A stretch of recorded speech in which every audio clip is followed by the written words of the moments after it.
kok gue di sini? Loh, kamu kan yang kok bisa? Nanya nih, apa sih cinta?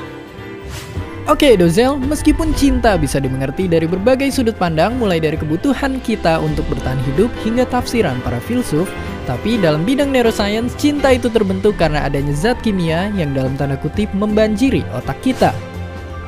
Saat sedang menyukai orang lain, sebuah bagian otak kita yang bernama hipotalamus aktif memproduksi lebih banyak hormon oksitosin, yaitu hormon yang membuat perasaan stres berkurang. Serta selain itu juga diproduksi hormon vasopressin, sebuah hormon yang mengatur tekanan darah kita.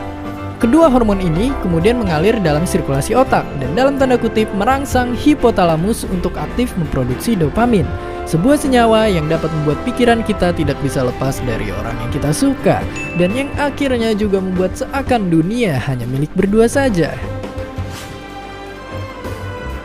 Tapi kenapa kalau diputusin cinta jadi sedih? Kita menjadi sedih kalau diputusin karena adanya konflik dalam otak kita.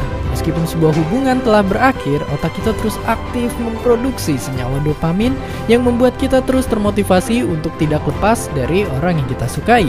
Di sisi lain, bagian otak kita yang bernama orbital frontal cortex yang mengatur emosi dan kontrol diri kita ikut teraktifkan dan berusaha mengambil kontrol otak kita untuk melupakannya. Akibatnya terjadi konflik di otak kita di mana di satu sisi kita ingin melupakan orang yang kita sukai, tetapi di sisi lain kita tidak bisa melupakannya karena terus adanya motivasi dalam otak kita. Dan tentu saja itu semua berujung menjadi kesedihan. Oh gitu toh.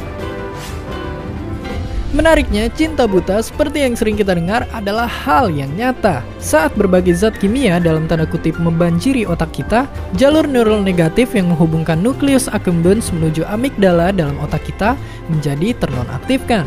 Padahal jalur neural inilah yang membuat kita biasanya dapat menilai buruknya sesuatu, seperti misalnya menilai rasa bakso yang tidak enak. Hal inilah yang kemudian membuat kita tidak pernah menilai buruk orang yang kita suka atau biasa disebut sebagai cinta buta. Wah, lu ngerti banget soal cinta. Tapi kok lu juga masih jomblo?